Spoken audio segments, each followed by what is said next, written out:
축덕과 추갈모씨 함께 즐기는 방송 축덕축덕 146번째 이야기 시작합니다. 와우. 안녕하십니까, 주영민입니다. 안녕하세요, 주시은입니다. 안녕하세요, 박진영입니다. 하성룡입니다. 골 때리는 그녀들 촬영을 마치고 오신 주 앞에.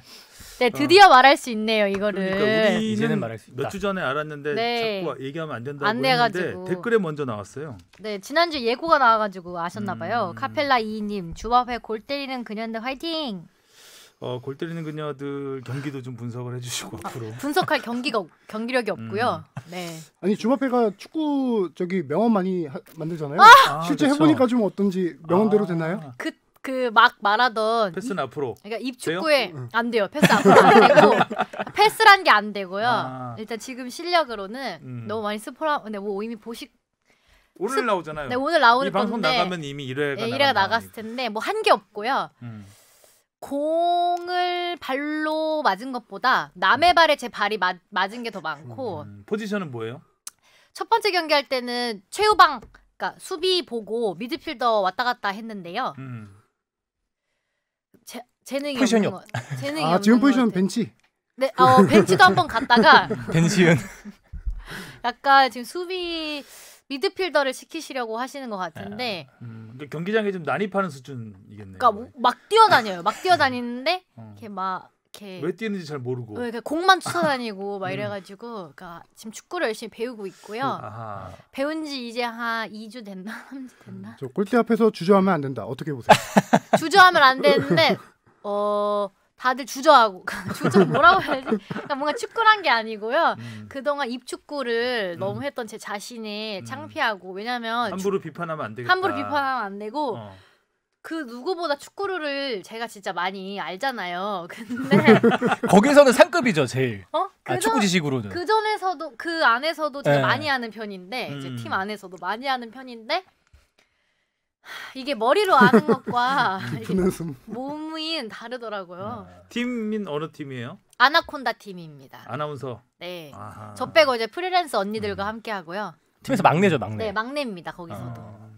1회는 어떤 내용이에요, 주로? 제가 듣기로는 이제 조금 소개되고 첫 만남이랑 오늘 경기가 하나 공개되는 걸로 알고 있어요. 그날 우리가 신생팀이 3팀이 모여서 2경기씩 했거든요. 돌아가면서. 그러니까 오늘 이제 첫 번째 경기하는 게 나올 것 같고 두 번째 경기하는 게 이제 왠지 다음 주쯤에 나올 것 같은데 두 번째 경기가 관건입니다. 아무쪼록 시청률에 해를 끼치진 않았습니다. 그래도 연습 되게 열심히 하시나 봐요. 지금도 네. 고관절 부상이라고. 저 어제도 연습하고 와가지고 지금 그것 때문에 지금 완전 강행군이잖아요, 스케줄이. 고관절 부상을 입어서. 주시은 혹사 논란 나중에 이제. 어디서 찍어요? 저희는 저희 팀 훈련은 하남에서 해요. 하남까지 왔다 갔다. 네, 하남까지 왔다 갔다. 경기는? 첫 번째 경기는 충남 서산에서 했는데 지금 그 이후에는 아직 원정 경기였나 보죠. 네, 원정 갔다 계속 원정인데 그 두 번째 경기는 어디서 했지? 거긴 좀 가까워 인천이었던 것 같아요. 한 곳에서 안 하고 이렇게 왔다 갔다. 네, 아직 왔다 갔다 하고 있어요. 나중에 축구냐 예능이냐 선택을 해야 될 상황이 올 수도 지금 있지. 진짜 이게 진심이에요. 하다 보면 열이 받아가지고 잘 안 돼요 축구가. 거기 나오는 그 선수들이 엄청 열심히 하잖아요. 네. 진정성 있게. 그러니까 그분들은 또 이제 해오던 기간이 있어가지고 지금 그거를 쫓아가야 되는데 뭐 살면서 운동이란 걸 제대로 안 해봤어가지고 체력도 안 좋고 기술도 없는 그런 막내인데 안타까운 막내를 맡고 있습니다. 또 확 늘어서 또 우리한테 또 지적질하는. 그렇죠. 내가 해봐서 아는데 개인 레슨까지 받으면. 근데 축구가 늘어야 되는데 좀처럼 늘질 않아가지고. 하남 강남 왔다 갔다 하면 뭐. 원체 또 늘겠죠? 스피드가 좋은 건 유명해서 또 스피드가 좋아요? 네. 제가 몸은 가벼워요. 오래 뛰지를 못해서 그렇지. 순간적인 스피드는 네, 좋다. 순간적인 스피드는 좋아요. 거의 뭐 스프린트는 자신 있다고 아까 전에. 근데 공을 못 찬다. 아니 공을 차봤어야죠. 일단 어쨌든 여러분 많이 응원해 주세요. 골 때리는 그녀들 예고 시간이었고요. 네. 자, 댓글로 시작하겠습니다. 축구 돈신님, 월드컵 시즌이 오면 공중파 채널들은 갑자기 한국 축구 수호자라도 되는 것처럼 또 축구 사랑을 외치겠죠. 전에는 가끔 해주던 KBS도 요즘은 안 해주는데 각 방송사에서 K리그 중계 가능성은 아예 없나요? K리그 중계를 몇 경기 했죠 저희. 이번 시즌에 K리그 2경기 중계했습니다. 둘 다 뭐 전북 경기였는데요. 전북 인천, 전북 수원 경기 2경기 중계한 걸로 알고 있고 남은 시즌 동안은 안타깝게도 중계는 없는 걸로 저는 알고 있습니다. 어쩌다 이렇게 전북 2경기로 선정은 어떻게 된 건가요? 뭐 시청 아니 그건 몰라도 되고. 네. 월드컵 시즌이 되면 축구 사랑을 외쳐야죠 당연히. 뭐 여러 가지 비중을 감안해서 중계를 할 수밖에 없는 지상파 사정이 있는 거라고만 말씀을 드려야 될 것 같네요. 네. 저희도 좀 안타깝게 생각하는 부분이기도 하고요. 네. 지그리 진주 FC님, 김천 상무가 K리그2 우승을 확정지었는데요. 군팀이라는 특성상 선수들이 계속 바뀌는데도 성적 내는 거 보면 신기하기도 하고 김태환 감독님이 참 대단하다는 생각이 드네요. 지난주 철파엠에서 주춘 재결합한 거 잘 들었습니다. 감사합니다. 주춘이 태진 언니랑 전데요. 윤태진 아나운서랑 전데 무슨 남이춘 네. 맞아. 네, 남이춘은 알아요. 태진 언니도 같이 뛰어요. 아나콘다. 네. 근데 네, 일단 이거 대답.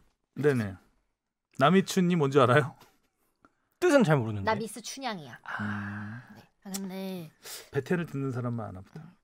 많이 걱정하실까봐 너무 막 혹사 논란이 이미 나온다고 하더라고요.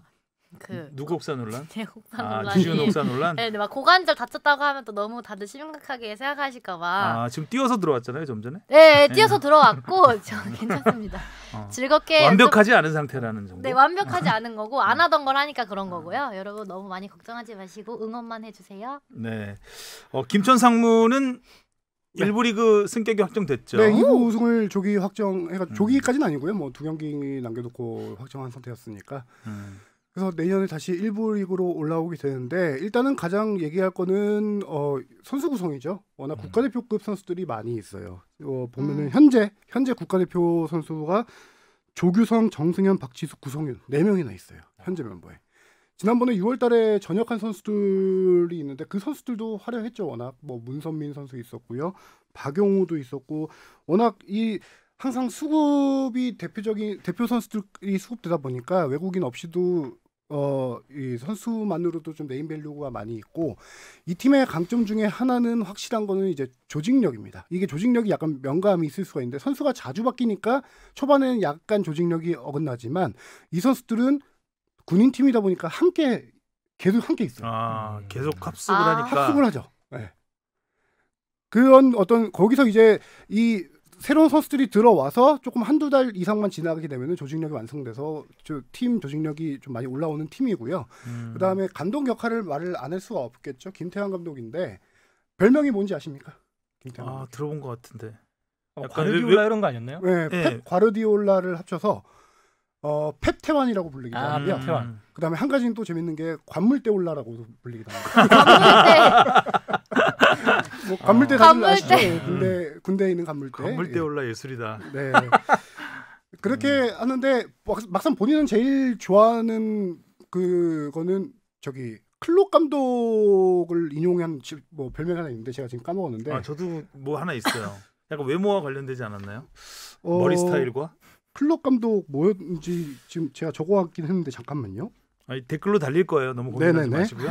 네, 그렇게 해주시고요. 이 감독 김태환 감독님이 선수들 김태환 감독의 그 신분을 얘기해야 될 것 같아요. 처음에는 90 상무 축구단 선수 출신이에요. 95년부터 96년까지 상무 축구단에 뛰었고 그리고 나서 여기서 잘해가지고 대전에 입단합니다. 그래서 대전에서 주장을 맡고 대전의 레전드 같은 감독인데 그러고 나서 현역에서 은퇴하고 나서 상무 코치를 맡습니다. 그게 2002년도에 상무 코치를 맡아가지고 지금까지 감독을 한 팀에서 20년 이상 맡아가고 있는 거예요. 평생 직장이네. 그렇죠. 그러다 2010년인가 11년에 신분이 바뀝니다. 군무원이 됩니다. 군무원. 네. 그래서 현재 군무원이에요.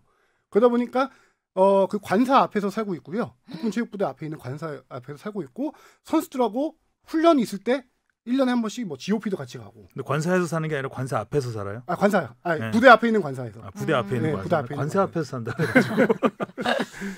근데 뭐 코치 시절에 워낙 많은 감독들을 거쳐갔어요. 뭐 그 당시 우리가 잘 아는 감독도 저기 박항서 감독도 있고요. 그래서 코치로 워낙 많은 감독들을 보자 하면서 배운 전술적인 거, 그게 이제 펩 태환이라고 전술적인 측면 주목받은 것도 있고, 이 감독에는 선수들을 지금 아우르는 힘이 되게 커요. 선수들을 되게 그 같이 생활한다고 했잖아요, 부대에서요. 그래서 선수들의 어떤 개인적인 성향, 특성 이런 것까지 파악하고 이 선수들의 장점을 끌어내주는, 이게 가장 좋은데, 2년 전부터인가 이 감독이 행복 축구라는 걸 내세우기 시작했어요. 행복 축구가 뭐냐면은 그동안 상무는 좀 성적에 연연을 해왔었는데, 지난 시즌이겠네요. 지난 시즌에 성적이 어떻든 간에 2부 리그 강등이 확정됐어요. 상주와의 연고가 끝나고 김천으로 가게 되면서 새로운 팀이기 때문에 무조건 2부 리그 가야 되거든요.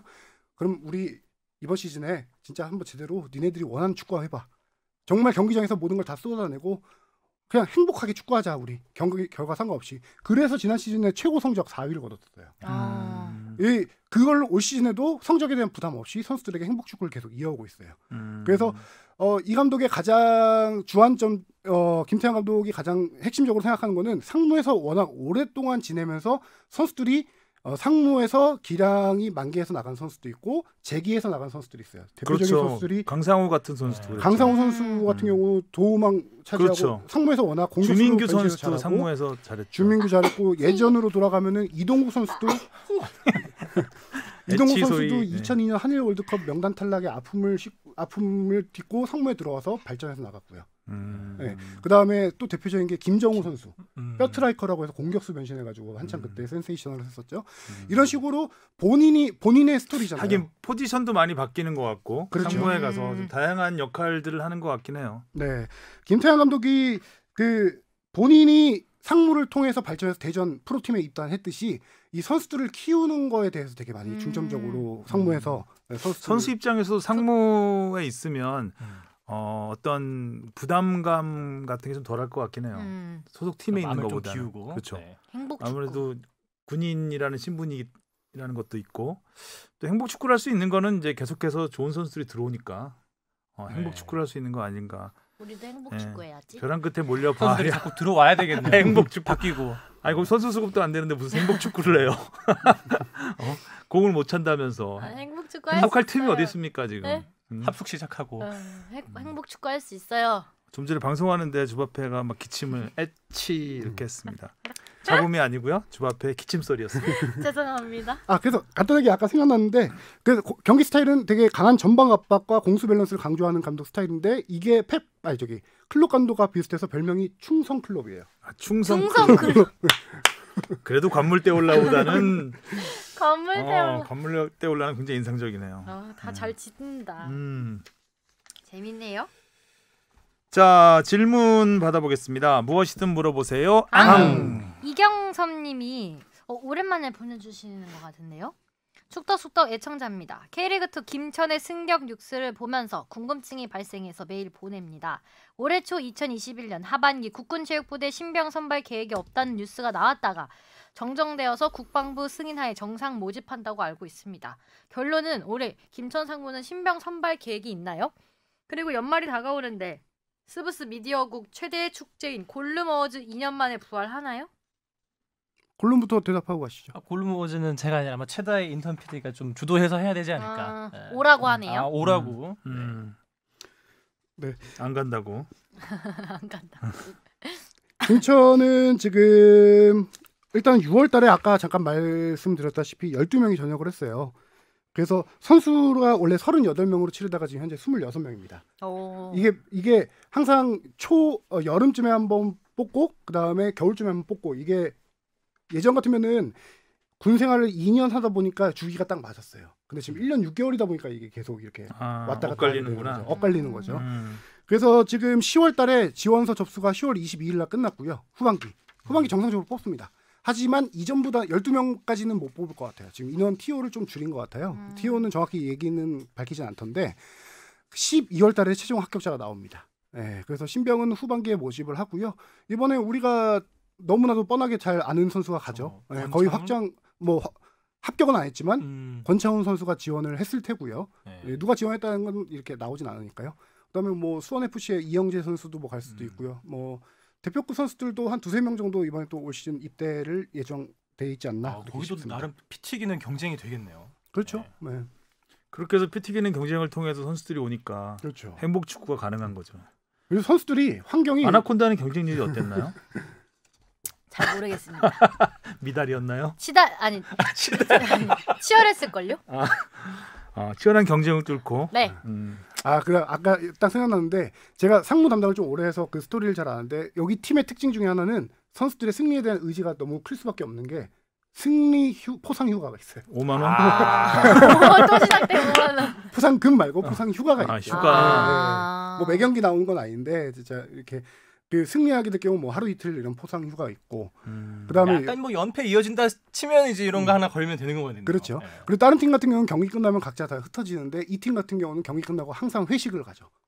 부대 들어가기 전에 밖에서 외부에서 그런 어떤 이제 하나로 뭉쳐 있는 거죠 팀이. 또 체육부대 안에 있기 때문에 진짜 축구밖에 할 게 없어요 선수들이. 딱 집중하기도 좋고. 그렇죠. 최적의 환경에서 2부 리그에 있었으니 네. 승격은 어떻게 보면 예상됐던 결과다라고 볼 수도 있겠죠. 자, 이슈 포커스로 가보겠습니다. K리그부터 갈까요? 네. 하시죠. 룰. 제목 축덕 토토했으면 멸망각. 딱이네요. 네, 딱입니다. 제목이.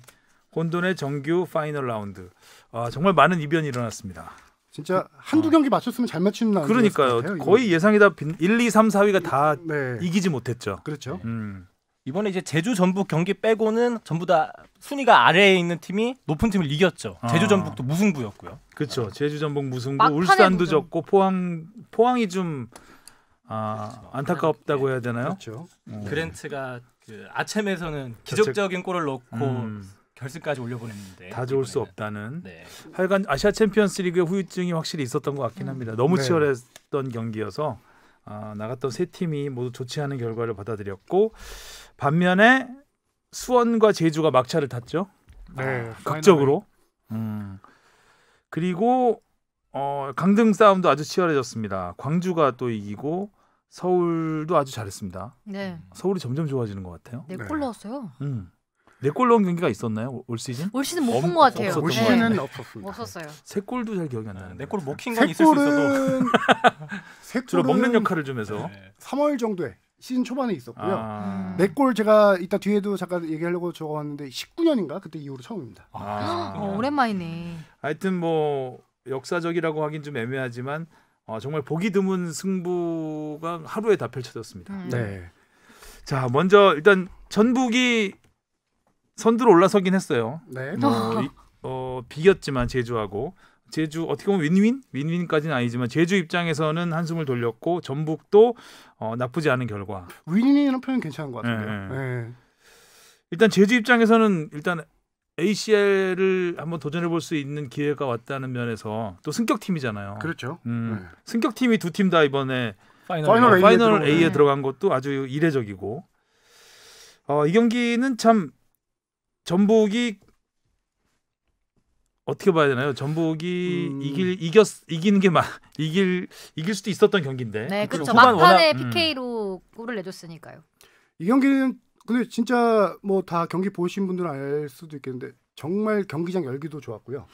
정말 그만큼 경기 재밌었어요. 맞아, 일단 3,000석이 일찌감치 매진이 다 됐어요. 그래서 팬들이 많이 들어왔거든요. 지금 뭐 거기에다가 전반에는 전북이 조금 아침 후유증 때문인지 전반 경기력이 좋지는 않았어요. 전북이. 그러다가 이제 후반에 점점 후반에 치고받는 경기가 됐는데 내가 놀랐던 건 제주가 정말 경기 전환 속도가 빨랐어요. 수비에서 공격으로 나가는 전환 속도가 정말 빠른데 그 핵심적인 선수들이 제르소, 그다음에 주민규, 이창민 3명의 선수가 핵심 플레이어로 역습할 때 정말 빠르게 나가더라고요. 그렇죠. 근데 이 경기가 0대0으로 가다가 이제 진짜 송범근 선수의 약간 실책성 플레이라고 해야 되죠. 후방에서 날아온 공을 앞으로 나오는데 처리하려는데 수비가 처리하면서 주민규 선수가 골 넣었는데 거기서 약간 흐름이 이제 갔다가 후반에 교체 들어온 구스타보의 2골. 그것도 구스타보가 후반 추가 시간에 역전골을 넣고 했는데 마지막 그 역전골 허용한 지 1분도 안 돼서 PK를 제주가 얻어낸 경기. 이 경기는 정말 재밌었는데 일단은 전북 같은 경우는 홍정호 선수의 퇴장 공백이 가장 아쉬웠죠. A매치 주간이 길어서 그렇지 그 마지막 경기에서 경고적으로 퇴장을 당했거든요. 홍정호 선수가. 그러다 보니까 중앙 수비에 약간 공백이 있는 데다가 골키퍼 실수까지 나오면서 전북은 하지 말아야 될 실수들이 2골 2실점 장면에서 다 나왔던 거죠. 그 핸드볼 파울도 많이 아쉽고 김진수 선수 그렇죠. 누가 봐도 빼박 핸드볼이더라고요. 네. 그 전북은 계속 그래도 저기 긍정적으로 봐야 될 것은 골 만드는 장면에서 쿠니모토 선수 그 구스타보의 두 번째 골 장면인데요. 쿠니모토 선수가 진짜 수비 사이에 빈 그 딱 공 하나 딱 통과할 틈으로 전진 패스를 엄청 기가 막히게 찔러줬어요. 쿠니모토의 경기력이 확 마지막에 지금 계속 이날 경기에 제일 좋았거든요. 살아나고 있다는 거. 이건 파이널 마지막 우승 경쟁에 되게 중요한 키 포인트가 될 수 있을 것 같고. 그다음에 백승호 선수의 킥력이 여전하다. 들어간 줄 알았어요. 예, 그러니까요. 꽤 되게 먼 거리였어요. 네, 먼 거리였는데 골키퍼 손 맞고 골대 맞고 나온 거였죠.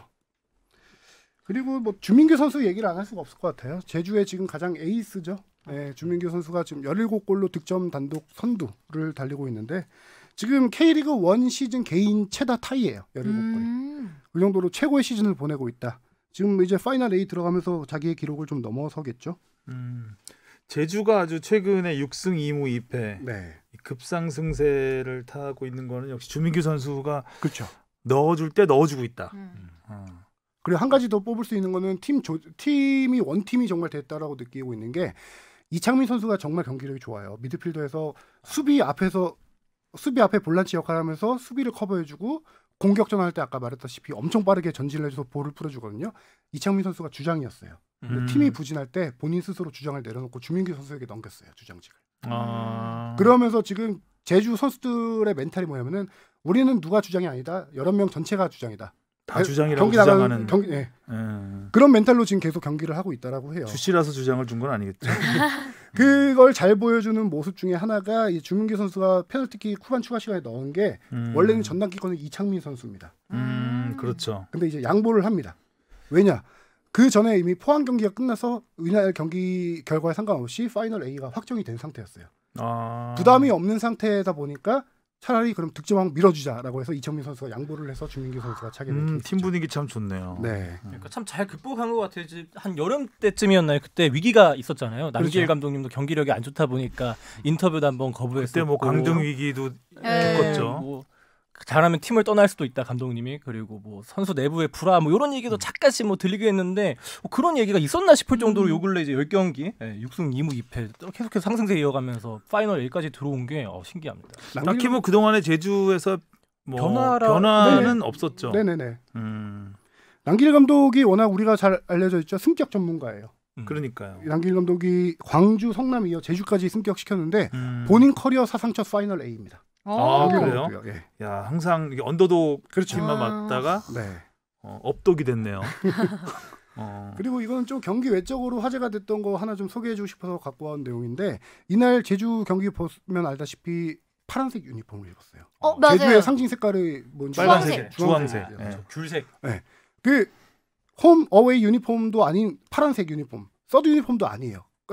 엄밀히 말하면 서드 유니폼은 그냥 일회용으로 만든 건데 이걸 이날 입었던 게 뭐냐면은 재생 유니폼이라고 해요.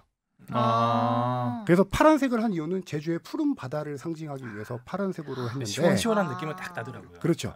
이 재생 유니폼, 그러니까 바다의 쓰레기를 좀 없애자. 그래서 그 바다에서 나오는 페트병들 이런 것들로 만든 재생 그 유니폼인데 유니폼 하나 만들기 위해서는 페트병이 50개가 필요하다고 해요. 얼마 안 필요하네요 생각보다. 생각보다는 그렇죠. 근데 이거를 팬들이 직접 19,000개를 모아줬어요. 원래 5,000개를 모으려고 했는데 팬들이 19,000개를 모아줘서 그걸로 유니폼을 재생 유니폼을 입고 만들어서 나와서 이날 전북과 이렇게 싸웠던 거고 주민규 선수가 이 멘트가 저는 되게 좋았던데 팬들이 만들어준 든든한 갑옷이었다. 이런 표현이 상당히 플라스틱 갑옷. 그렇죠. 저는 삼다수 써 있어가지고 그래서 한세인가 이랬었는데 보면서 스폰의 힘 이런 거. 네. 삼다수 페트병으로 만든. 그 삼다수라고 써 있어가지고 맞춘 건가 막 이랬었는데 그런 뜻깊은 의미가 있었네요. 그러니까요. 의미도 있고. 그러니까 제주 팬들은 아주 좋을 것 같고. 네. 전북도 박태건 씨인가요, 우리 저희? 그렇죠. 제주 팬. 네, 그분 제주 맛집 주신 분. 네. 지난주에도 메일 보내주셨고. 아주 요즘 신나셨을 것 같고. 제주 맛집 좀 많이 다니셨으면 좋겠습니다. 뭐 전북도 승리는 얻었지만 그래도 지금 선두를 탈환했죠. 5월 18일 이후 한 5개월 만에. 네. 근데 좀 전북 입장에서는 살짝 모자랐죠. 아쉽죠. 아쉬움이 컸을 거예요. 확 좀 마지막.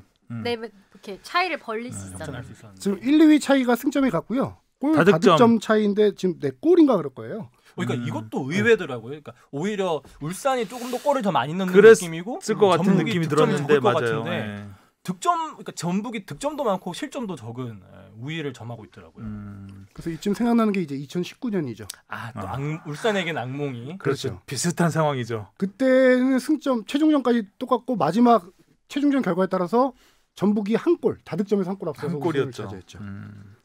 자, 울산은 최악의 결과였습니다. 성남에게 2대1로 졌어요. 그렇죠. 이 경기야말로 울산의 아시아 챔피언스리그 후유증이 가장 컸다라고 좀 평가해야 될 그러니까 경기입니다. 연장전 2경기를 하고 나왔으니 네. 아무래도 체력적으로 힘들었겠죠. 거기에다가 수비의 핵인 불투이 선수가 부상으로 나왔습니다. 부상이라고 하더라고요. 네. 거기에다가 거기- 자책골도 너무 좀 어이없이 뒤통수 나왔잖아요. 정말 보기 드문 상황. 예. 조금 들어가야 돼. 띠용 이런 효과음이 한 게 들어가야 될 것 같은. 거기 뭐 아침 뛰다 보니까 윤빛가람, 윤일록, 뭐 이청용 이런 선수들을 다 선발로 안 내보냈어요. 후반에 내보낸 상황이고 그러다 보니까 전반 경기력이 정말 안 좋았어요. 울산의 가장 그 잘하는 플레이가 빠르게 전진 패스를 찔러주고 연계 플레이에 타다타닥 치고 들어가서 골 넣는 스타일인데 치고 들어가려고 하는데 선수들의 몸이 안 따라주더라고요 전반에. 그러다가 이제 전반 막판부터 교체 카드 쓰고 후반에 뭐 윤빛가람, 윤일록 들어가고 하면서 조금 경기력이 나아지긴 했는데 그래도 자책골 나오고 선제 실점하고 권경원 선수의 헤딩 선제골이 터졌죠. 네, 자책골까지 안 나왔으면 무승부로도 끝날 수 있는 경기였는데 너무 그 막을 수 없는 자책골일 것 같아요. 그거는. 그렇죠. 뭐 코너킥이 뒤돌아서 있던 뒤통수에 맞고 들어가니까. 그리고 김영환 골키퍼가 워낙 또 선방 커리어들을 그렇죠. 펼쳐서 네. 그러니까 울산이 물론 경기력이 안 좋긴 했지만 그 가운데서 뭐 오세훈 선수라든지 다른 선수들이 제 역할, 뭐 윤일록 선수들 슛을 위협적인 슛을 많이 때렸는데 김영환 골키퍼가 그거를 매 순간 중요할 때마다 막으면서 성남의 승리에 엄청난 기여를 하지 않았나.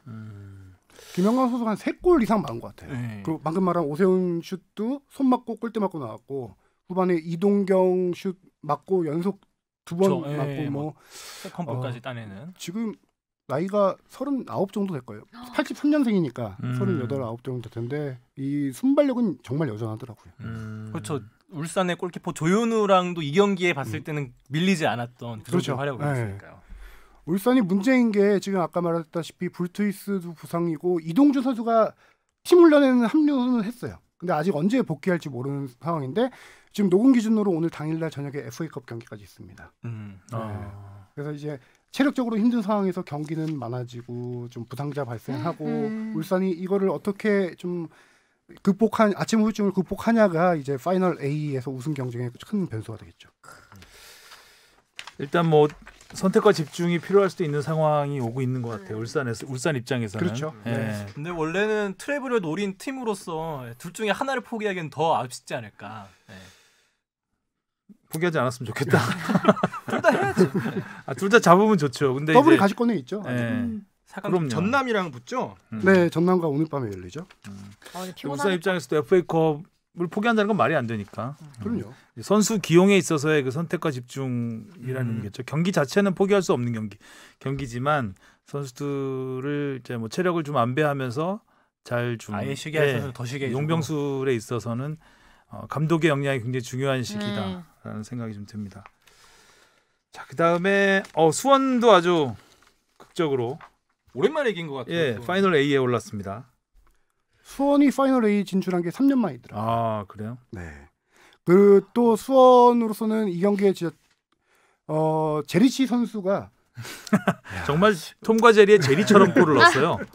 어떻게 어부질이 비슷하게. 네. 어찌 보면 수원의 어부제리. 어부질이 가장 중요한 경기였죠. 파이널 A냐 B냐가 결정되는 그러니까요. 경기였는데 그 경기에서 제리치 선수가 3개월 만에 골을 넣어줬습니다. 대구가 잘 나갔었거든요. 대구가 네, 경기도 그렇죠. 굉장히 올라와 있었기 때문에 쉽지 않을 거라고 봤는데 의외로 2대0으로 이겼습니다. 더군다나 대구는 호재가 있었죠. 세징야 선수가 복귀했고 수비의 핵 정태욱 선수까지 복귀한 경기였어요. 그래서 대구 같은 경우는 세징야 에드가에다가 저기 외국인 선수 한 명 라마스 그까지 다 풀 가동해서 경기력은 대구가 확실히 더 좋았죠. 근데 대구가 뭐 속도, 역습, 뭐 볼 전개 다 괜찮았는데 마지막 마무리가 이날 진짜 안 되는 경기였어요. 대구 슈팅 수가 대구가 19, 수원이 5예요. 마무리가 4배 가까이 슈팅을 많이 했는데 골은 수원만 2골을 넣었습니다. 슈팅이 이날 다 골키퍼 정면으로 향했어요. 거의 다 대구 슈팅들이. 0점 조정이 너무 잘 됐나 보네요. 네. 네. 근데 이제 대구가 경기 잘했는데 문제는 아까 전북전처럼 골키퍼 실수에서 이 흐름이 확 바뀌었습니다. 최영은 골키퍼가 좀 다소 그렇죠. 아쉬운. 네, 골키퍼가 공을 잡다 놓친 걸 제리치가 뭐 잘한 거죠. 잘했죠. 잡다 놓친 순간 그냥 툭 밀어냈는데 근데 제리치가 올 시즌 그렇게 부진하다 하고 있는데도 보니까 6골 넣었더라고요. 생각보다 많이 넣었다. 그렇죠. 워낙 수원에 골 넣는 거 생각하면 3개월 만에 골이에요. 3개월 네, 만에. 3개월 만에 골입니다. 워낙 그 전에 그 메탄소년단들과 함께 막 김건희 선수 이 선수들이 골을 넣어주고 있는 줄 알았더니 제리치 선수도 벌써 6골이나 넣었으면은 역시 K리그의 잔뼈 굵은 외국인 공격수의 힘은 그래도 살아있다. 외국인 공격수가 6골은 좀 그렇죠. 약하죠. 아쉽긴 하죠. 아쉽긴 한데. 거기다가 수비수 헨리가 이제 추가골을 백헤딩 골이었어요. 아 멋있게 들어갔죠. 네, 백헤딩 골 멋있게 헨리 들어갔어요. 골 그렇죠. 네. 헨리도 한 5, 6개월 만에 골 넣은 것 같더라고요. 중요한 순간에 외국 선수들의 활약이 빛났던 경기였습니다. 자 그리고 서울 경기 정말 서울 팬들 입장에서는 이런 경기를 기대하지 않았어요. 네 골. 어디 우리 서울 팬이 한번 네, 어떻게 보셨어요? 관전평을 해보시죠. 뭐 강상희 선수의 헤더가 가장 뭐 눈에 띄었는데 이번 시즌 뭐 베테랑 선수도 분명히 있지만 어려운 상황에서 제 역할을 해주고 있는 게 또 어린 선수들이라고 생각하거든요. 이제 강성진 선수 비롯해서 이번에 골로는 강상희 그리고 왼쪽 측면 든든하게 지켜주고 있는 이태석 선수. 이 이제 오산고 출신의 연건들이 서울의 분위기 특히 안익수 감독 체제에서 전방 압박 많이 하고 있는 이 축구를 잘 이행하고 있지 않나. 맞아요. 그 중에서도 또 저는 제일 눈에 띄는 선수는 이태석 선수. 사실 시즌 초반에 저는 이태석 선수 보면서 불안하다는 생각을 되게 많이 갖고 있었거든요. 뭐 공이 좀 안 갔으면 좋겠고 갈 때마다 이게 볼 처리가 아쉬울 때가 있어서 좀 이렇게 걱정을 많이 했는데 시즌 후반으로 갈수록 이렇게 한 시즌 안에서 좋아지는 모습이 눈에 띄게 달라질 수 있을까 싶을 정도로 발전을 많이 하고 있더라고요. 그래서 진짜 이을용 선수 아버지를 넘을 수도 있는 앞으로의 활약을 기대해봐도 괜찮지 않을까 하는 요새 흐름인 것 같습니다. 그리고 강상희 선수 좀 더 얘기할 게 있는데 이 선수가 2020년에 서울에 입단한 선수예요. 이제 좀 어린 선수 아까 말했다시피 오상고 유스 출신이고요. 근데 유스 오상고를 졸업한 다음에 선문대에 진학을 했습니다. 당시 선문대 감독이 안익수 감독이었습니다. 익스볼이 안익수 감독 스타일에 되게 많이 익숙한 선수. 그러니까 전술 이해도가 상당히 익숙한 높은 선수. 그래서 안익수가 아니라 익수. 예. 익숙한 선수. 그렇죠. 프로 데뷔골을 터뜨렸고요. 지금 아까 젊은 선수들이 활약을 잘해주고 있다라고 하는데 그 중에 빼놓을 수 없는 선수가 조용욱 선수겠죠. 요새 요즘에 잘해. 못 올랐어요. 든든해요. 조용욱 선수 보면 행복하고. 윤정규 선수 골도 멋있었던 그렇죠. 거 윤중규 같아요. 선수도 첫 골일 거예요. 어. 그 선수가 원래 지난주에도 얘기했지만 풀백인데 골 넣은 위치가 중앙이죠. 중앙에 올라와서 계속 플레이를 하다가 그렇죠. 세컨볼 논스톱으로 떨어지는 찼죠. 걸 논스톱 차고요. 그다음에 조용욱 선수 얘기를 잠깐 해보자면 시즌 초반에 골 못 넣었어요. 이 선수의 첫 득점이 언제 터졌는지 혹시 기억하시는 게 있는지. 한 여름도 지나고 나서 골 터뜨렸던 것 같은데. 8월 말이에요. 8월 8월 말에 시즌 첫 골이 터졌는데 지금 8월 말 그 첫 골 터진 이후로 9경기에서 6골을 넣고 있습니다. 우와. 그것도 몰아치지 않아요. 6경기에서 한 골씩. 고르게. 예. 그리고 안 감독 부임 후 6경기에서 4골 터뜨리고 있고요. 이 조용 선수 이번 골 장면만 봐도 왜 슈팅 몬스터냐. 그죠? 이 별명이 슈팅 딱 슛발은 정말 그죠? 네, 좋죠. 타이밍도 그렇고 슛 가는 방향도 그렇고. 투터치로 딱 수비 한 명 제치고 바로 그 니어 포스트로 날리는 그 슛이 제치는 거 어려워. 그렇죠. 해보니까 어려워. 지금 주바페가 잘 지적을 못 하고 있어요. 지금 소심해졌어. 해보니까 안 되거든. 문전 앞에서 주저하지 않는 그래도 모습이었죠.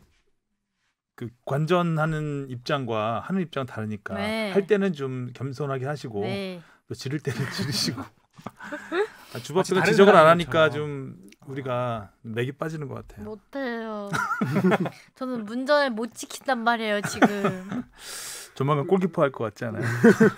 골키퍼 재능이 없더라고요. 아, 골키퍼 누구예요? 그 팀은? 원래는 신하영 언니가 했는데 아. 오정현 언니도 되게 골키퍼에 소질이 있어가지고. 일단 체구가 좀 길고 네, 크니까. 그래서 예. 두 언니 중에 한 명이 골키퍼를 할 것 같아요. 하긴 조합회는 이게 셀 때가 너무 많죠. 골문 앞에 서면. 아니, 그 저는 공이 오면 눈 감아요. 어떻게 되겠지 뭐 하고. 아니, 본능적으로 막 이렇게 다행이네요. 감아요. 피하지 않아서. 네? 피하지 않아서. 피하진 다행이에요. 않아요. 피하진 않아요. 어디까지 얘기했죠? 네. 서울 이게 맞아. 하나만 더 하면 저 놀라웠던 게 서울이 확실히 달라졌구나라고 느낀 게 한 포인트 있었는데 아닉스 감독 제가 예전에 질식 수비라고 소개를 했었잖아요. 이 감독 질식 수비하는 팀이다. 그래서 2대1 앞서 나가고 있을 때 이제 지키겠지라고 생각을 했거든요. 라인을 안 내리더라고요. 재밌어졌어요. 안 내리면서 이제 두 골이 더 나오면서 4대1 이런 대승 거뒀는데 2019년 6월 이후에 4골 차들 4골 넣어 처음 넣었더라고요. 그럼 2년이 넘었네요. 그렇죠. 2년 한 아니 5개월 만에 이게 4골 라인을 넣었는데. 내린다고 또 되는 게 아니니까. 그렇지. 그런 지적을 해달라 네. 이거죠. 라인을 내린다고 되는 게 아니고 라인을 내린다고 이게 골을 안 먹는 게 아니다. 아니에요. 잠근다고 안 먹히는 게 그렇지, 아니니까 골은. 그렇지. 그래서 팬으로서는 일단 붙어줘야 된다. 네. 그렇지. 일단 전방 압박. 해바라기. 달려라 앞으로. 그러니까 이제 팬으로서는 좋은 게 경기가 확실히 전보다 재밌어졌고 또 안익수 감독님이 항상 강조하는 게 스토리라는 얘기를 되게 많이 하시더라고요. 서울만의 스토리라고 하면서 이렇게 뭐 승부를 떠나서 우리만의 무언가 가치를 만들겠다. 뭔가 내용이 있는 네. 경기를 하자. 그런 것도 있을 거고 뭐 역사 팀이 갖고 있었던 이제 근본 그런 것도 있을 거니까요. 그런 걸 보면서 앞으로 이제 다음 시즌에 서울도 더 기대가 되는 부분인 것 같아요. 네. 서울의 역사까지 나왔습니다 지금. 네. 잔뜩 올라갔습니다. 광주도 의외였어요. 수원 FC한테 3대1로 이겼습니다. 뭐 하위권 팀 둘이 정말 대승을 거뒀는데 어쨌든 수원 FC는 창단 첫 파이널 A 진출을 했고 엄원상 선수가 아주 대단한 골을 넣었습니다. 엄원상 선수의 시즌 최고 경기이지 않았을까라는 생각이 드는데요. 이 선수가 어시스트도 아주 좋았고. 그렇죠. 3골에 다 관여했어요. 이 선수 별명 기억하시나요? 엄살라. 딱 살라 같은 골을 넣었습니다. 맞아요. 네. 오른쪽에서 라인 부수고 나와서 그렇죠. 돌파하면서 골키퍼 1대1에서 그도 니어 포스트로 차더라고 거기서 골키퍼 거의 얼굴 향해 찼죠. 네. 정찬 선배가 제일 많이 그게 말하는 거잖아요. 정석이잖아요. 그러니까 사실. 골키퍼 얼굴 보고 차라고. 얼굴 보고 차. 그럼 골키퍼는 눈을 감는다고. 네. 눈 감는 건 잘 아시잖아요. 네. 골키퍼. 근데 그러려면은 공이 떠야 되잖아요. 얼굴 보고 잘하는. 슈팅은 떠야 된다. 네, 슈팅은 떠야 되는데도 슈팅이 잘 안 떠. 띄우기 어렵죠 공을. 네. 엄원상 선수 얘기 잠깐 해보면은 우리가 20세 이하 월드컵 때부터 이 선수를 주목하기 시작했는데 당시부터 계속 지적이 나왔던 게 결정력이 떨어진다. 맞아. 다 좋은데 마지막 슈팅이 안 좋다. 아쉽다. 이런 얘기가 많이 나왔었잖아요. 지난 동계 훈련 때 그래서 이 연습을 엄청 많이 했어요. 엄원상 선수가. 그래서 올 시즌 골들 보면은 라인 타고 들어가서 그 사이드 사각 지역에서 때려서 넣는 슈팅이 골이 되게 많아졌어요. 역시 이걸 본인이 약점으로 지적받은 부분을 동계 연습에서 엄청 해가지고 그거를 이제 강점으로 바꾼 케이스가 되는 거죠. 사실 어떻게 보면 황희찬 선수하고 스타일이 좀 비슷하면서 돌파해가지고 결정력 부족한 것까지 비슷한. 백그라운드가 좀 비슷하네요. 연습하면 되는 거였어. 그리고 광주는 지금 최하위지만 그래도 희망을 하나 봤다는 거는 엄원상 선수와 엄지성 선수가 공존이 이 경기에서 제일 잘 됐다. 그동안 둘이 이렇게 둘 다 금호고 출신 유수 출신인데 둘이 경기 뛸 때 약간 엇박자나는 경기들이 그동안 많았어요. 근데 처음으로 이날 골 엄지성 선수도 1골 1도움인가 했죠? 골은 확실히 넣었는데 네, 도움을 제가 기억이 안 나는데 둘의 공존이 확실하게 되게 왜냐하면 골 만들어가는 과정에서 둘이 패스 주고받고 치고 들어가는 장면들이 많았거든요. 광주는 그런 플레이를 특색을 살리면은 경쟁력이 마지막 파이널 B에서 또 있을 수도 있겠다라는 생각 들더라고요. 자 포항은 이제 파이널 B로 내려가면서 좀 골치 아프게 됐어요. 챔피언스리그 티켓을 놓고 일단 포항이 그 리그에서는 챔피언스리그를 딸 수 없는 위치로 가버렸고 그렇습니다. 우승을 해야 갈 수 있는 건 이제 아시아 챔피언스리그 우승밖에 없는 거죠. 우승을 하면 다음 시즌 본선 직행은 아니에요. 플레이오프에 진출하게 됩니다. 플레이오프 어쨌든 뭐 파이널 A로 갔어도 본선 직행은 힘들었겠죠. 그렇죠. 그렇게 되면은 만약에 포항한테 그 티켓 한 장에 가면 그 리그에서는 2위까지만 갈 수 있는 거잖아요. 지금 정확히 얘기하면은 K리그에 주어진 티켓이 2+2예요. 본선 직행 2장에 FA컵 포함 아니에요? 네, FA컵 포함해서. 그러니까 FA컵 우승자를 빼면은 2+1인 거죠. 리그 순위로. 1+2인 거죠. 리그 순위로 1+2죠. 그렇죠. 네. 네. FA컵 우승팀은 본선 직행, K리그 우승팀 본선 직행, 2, 3위는 플레이오프. 이렇게 그렇죠. 있습니다. 그렇게 되는데 포항이 만약에 아시아 챔피언스리그에서 우승을 하면 3위의 플레이오프 자리를 갖고 가요. 예. K리그. 그러니까 프리미어리그 같은 그러니까 유럽 같은 경우는 이제 리그 차순위 팀한테 티켓이 돌아가는데 아시아에서는 우리 국내 리그에서는 아시아 챔피언스리그 티켓을 하위권 팀이 가져가게 되면 그게 이제 우리 이게 말이 헷갈리냐. 티켓이 그러니까 뺏기는 차순위로 가는 게 아니라 하나가 없어지는 거예요, 그냥. 네. 아. 그러니까 우리가 1+2에서 1+1이 되는 거죠. 정확히 얘기하면 TO가 새로 생기지 않는 거죠. 그렇죠. TO는 그대로고 구성이 바뀌는 거죠. 멤버 구성. 그렇게 해서 지금 3위 대구가 되게 긴장을 그러니까 하고 3위가 있을 거예요. 돼도 포항이 우승을 해버리면 챔피언스리그를 못 못 갈 가는 경우가 생기는 거죠. 그래서 이제 변수 하나가 이제 FA컵이죠. 그렇죠. 오늘 열리는 FA컵에 FA컵. 지금 대구도 올라가 있고요. 울산도 올라가 있습니다. 음. FA컵을 우승을 하면은 당연히 본선 직행이니까 대구 같은 경우는 당연히 FA컵 우승을 또 노리는 게 우승이겠죠. 그리고 이제 울산이 만약에 우승을 한다. 네. 우승을 하고 뭐 지금 2위는 거의 안정권이기 때문에 네. 이렇게 리그에서 티켓이 있는 상황에서 FA컵 우승을 하게 되면 그럼 어떻게 돼요? 차순위로 가죠.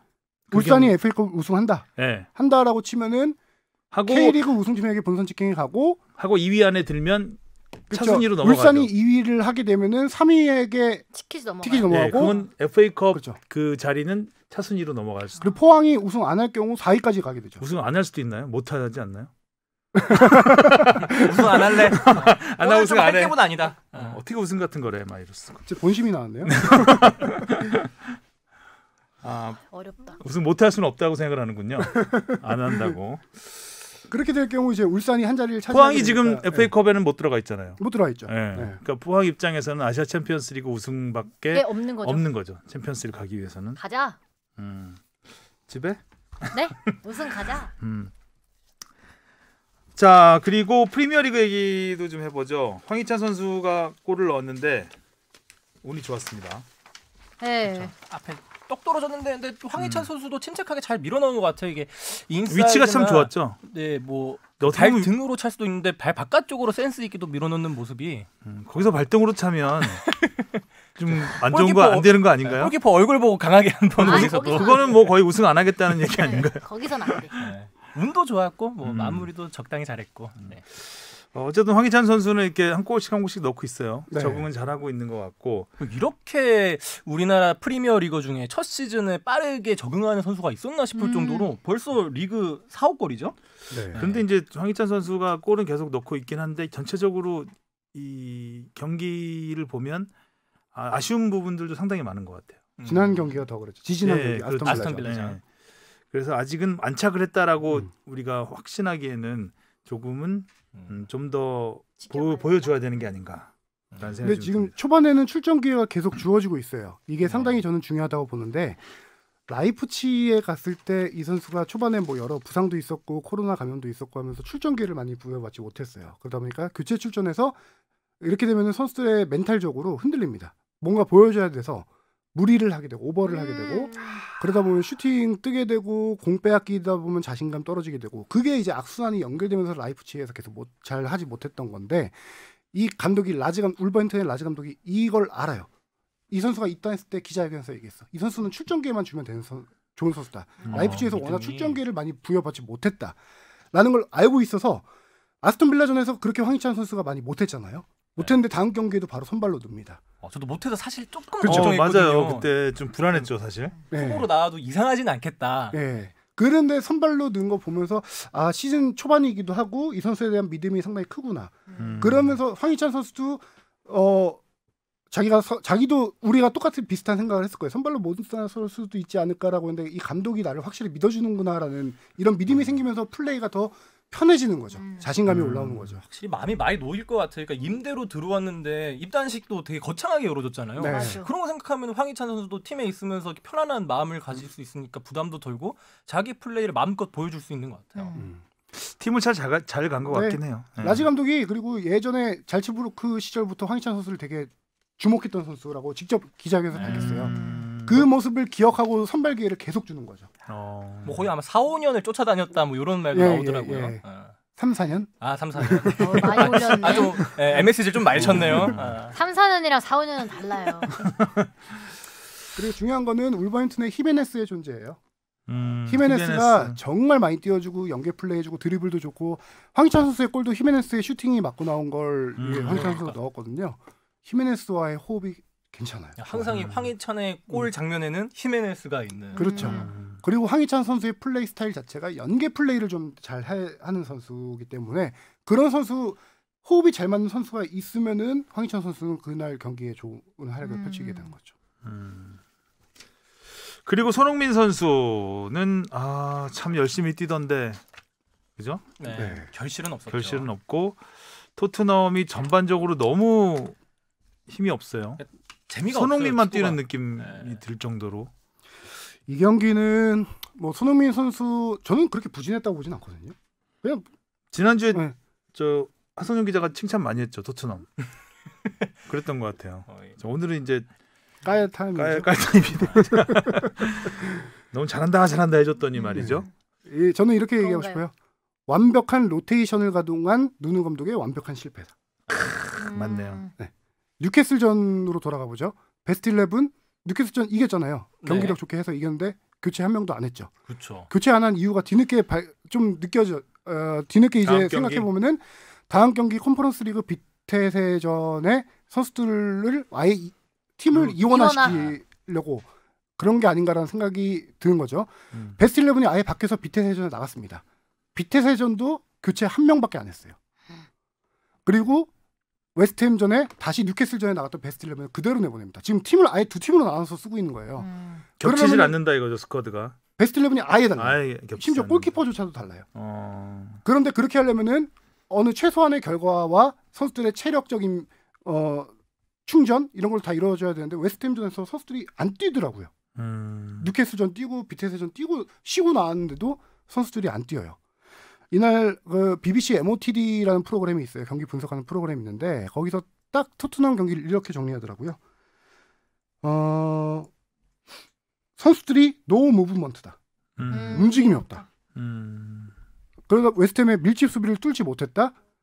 그런 얘기를 했고 또 패스를 넣어줄 선수가 없다. 그런 얘기를 하더라고요. 이게 딱 올 시즌 토트넘의 딱 지금 현재 웨스트햄 경기력을 딱 이렇게 얘기할 수 있을 것 같아요. 그러니까 노 무브라고 하는 게 통계로도 나타나는 게 이번에 올 시즌 프리미어리그 20팀 중에서 단연 활동량이 최하위더라고요. 네. 그래서 유일하게 다른 팀들은 910km 이상을 뛰었는데 거의 뭐 900km 살짝 넘을 정도로 뛰어서 뭐 한 경기당 이제 모든 선수들이 합쳐서 한 100km 정도 근소하게 뛰고 있는 건데 이게 뭐 통계로 나타났지만 경기 보면은 그러니까 효율적으로 축구를 한다고 표현을 해야 될지 뭐라 해야 될지 그러니까 전방 압박은 없고 밑에서 내려와서 기다리고 있다가 그러면 빠르게 한 방에로 노려야 되는데 그렇다고 해서 빠른 한 방도 느껴지지 않는 그렇게 되다 보니까 팬들은 무슨 축구를 하고 싶은 거냐라는 의문을 계속 달게 되는 것 같더라고요. 또 특히 우리나라 팬들은 벤투 축구만 보다가 로테이션을 절대 하지 않는 벤투 축구만 보다가 누누 축구를 보니까 근데 여기서도 보면 교체는 항상 또 없죠. 이번 경기에서도 한번 분위기를 바꾸기 위해서 교체를 단행했을 수 있다고 생각한 타이밍이 있었는데 꽤 좀 계속 지지부진. 그래서 또 저는 어떤 그 내일 경기를 봐야 되겠죠. 리그컵 있죠. 리그컵 경기를 생각해서 또 안 했을 수 있는 거죠. 나름 철학은 확고한 것 같아요. 네. 이번 경기도 84분에나 교체했더라고요. 저는 그래서 무언의 항의처럼 느껴지는. 그러니까 이 선수들이 어쩔 수 없는 우리의 팀의 베스트 11이고 이게 우리 팀의 한계다를 보여주는 거를 이런 교체 카드로서 보여주는 거 아닌가라는 생각도 좀 들게 하더라고요. 그건 뭐 자기의 한계를 보여주는 거니까 딱히 그런 건 그렇지만 뭔가 생각이 있겠죠.